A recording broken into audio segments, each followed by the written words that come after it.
Hey everybody, welcome to this week's edition of Dive with Billy.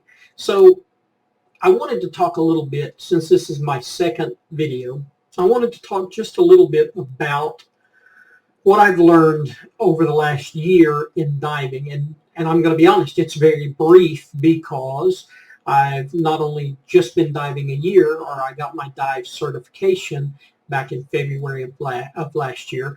I really haven't had an opportunity to do that many dives. So I think my dive computer says I'm up to 7. So I haven't done a lot of dives, but I feel like that, as with a lot of people learning how to dive, there's so many unknowns that maybe I could share my adventure in diving and help you if you're just starting out.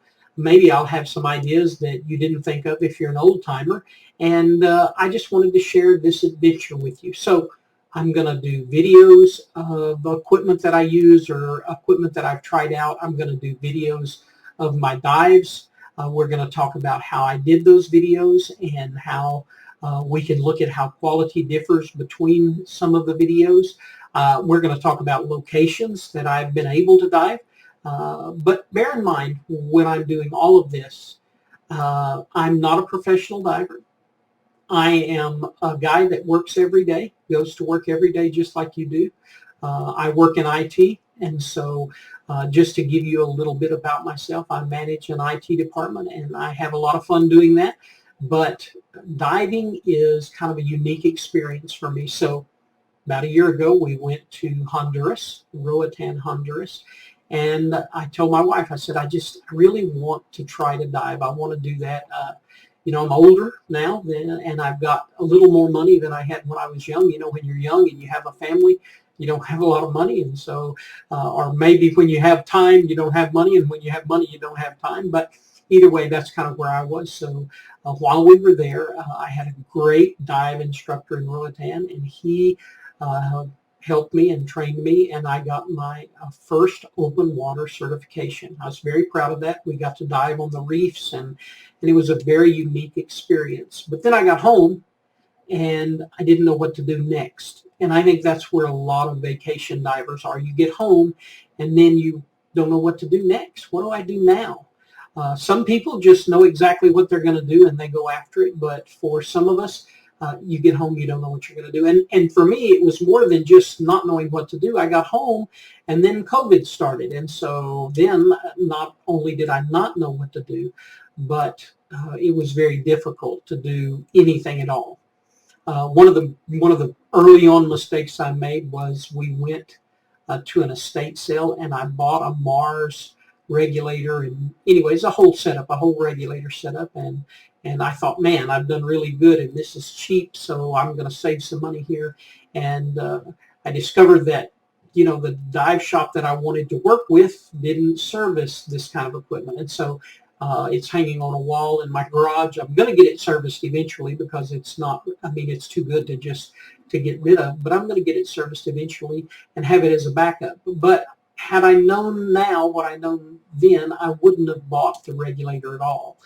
So where that brings me to is the most important step in learning how to dive and progressing in your diving is to find yourself a dive shop. The dive shop is going to be instrumental in helping you learn and helping you grow and helping you understand equipment. And so let me talk just a little bit about the dive shop I found. So for me, I am in San Antonio, or in the San Antonio, Texas area. And there's a few dive shops to choose from. But my dive instructor knew one of the folks that worked in Dive World Scuba here in San Antonio, and over on Thousand Oaks if you're in the area. And so I went and talked to those guys, and I'm going to be honest, they are incredible.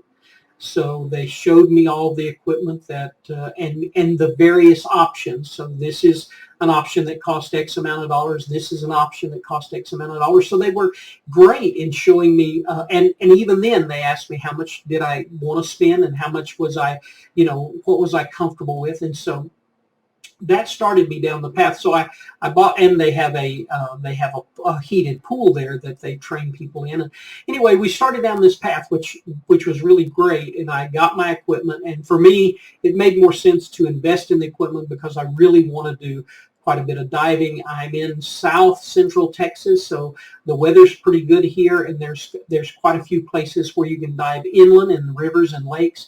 And then, of course, we're not too far from the Gulf of Mexico, and there's some diving out there. So I wanted to buy my equipment instead of rent it, and I thought it would probably make more sense. So I bought my equipment, but then, I needed a place to try it out. Well, I was a little uncomfortable. It's all new equipment. I haven't used any of it.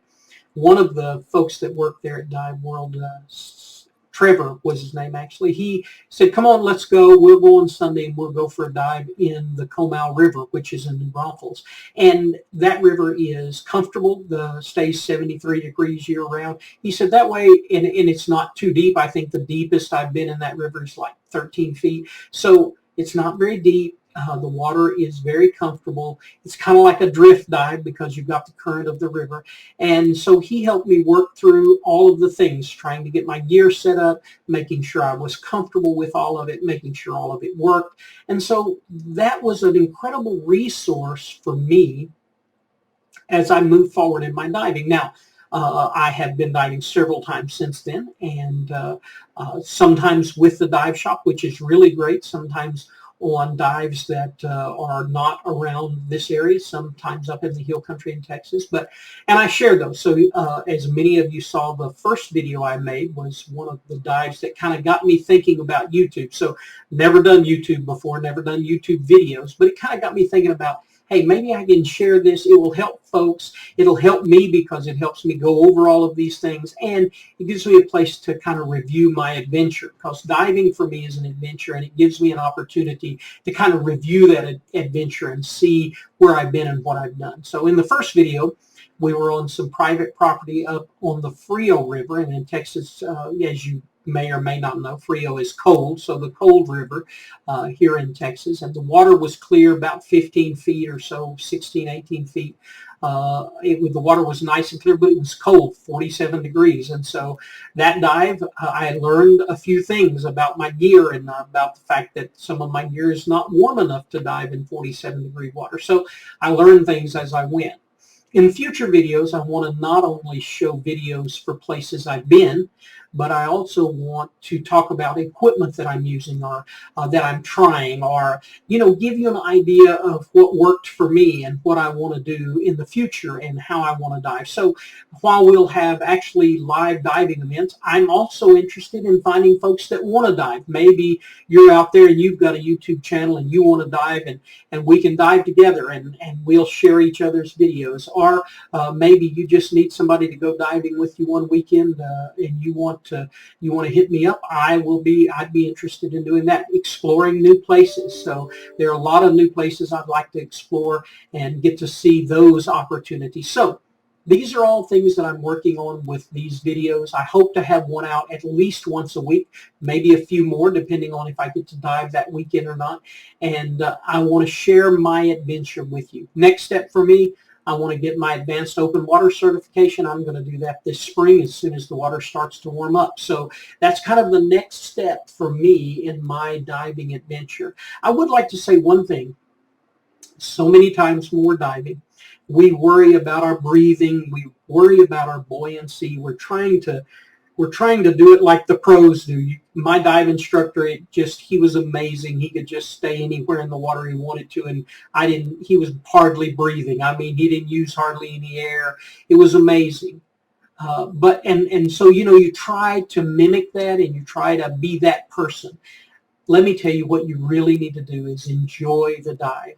Don't focus on your breathing. Don't focus so much on your buoyancy. Those things come after a while. The more dives, I've already discovered for me, the more dives I do, the easier my breathing is. The more dives I do, the easier it is to control my buoyancy. And those are skills that you learn, but they come with practice. So don't forget to look around. Don't forget to enjoy the dive. You have to enjoy the dive, or you won't be passionate about it. So as you move forward, enjoy the dive, look for new places to dive, and look for the new adventure. Maybe you'll go to Cozumel or Roatan like I did, or some of the other places. There's so many wonderful places. Maybe you'll get to go to some of those places. Share those pictures with me. Share those links with me. Hey, don't forget, if you want to see all the pictures from any one of my dives, you can go to my Facebook page. I'll put the links there in the comments. Go to my Facebook page. I put the videos here on YouTube, but I put all of the photos that I take on a dive. I put those on my Facebook page. So go and like my Facebook page.